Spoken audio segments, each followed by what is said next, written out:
I'm Joy. I'll be presenting ImpactBee. 2% of Elon Musk's wealth could have solved world hunger problem. He even committed $6 billion. But one condition. Where does the money go?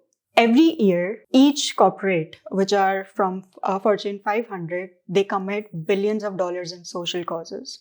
But 94% of the data is unverified and self-reported. Meanwhile, the need for the real impact hasn't been this great. Global crisis is at its peak. As the need for this funding grows, so does the need for the corporates to prove this real impact. So, presenting the solution ImpactBee, which is funding and verification for social causes. So, how does it work? Corporate funds the program. The program is fulfilled by the NGO responsible for it.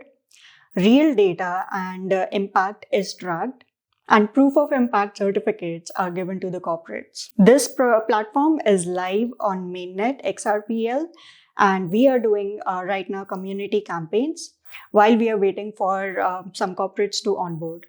Currently, I'm doing a pilot with Food Banks Mississauga, which is real client, real data, and real proof.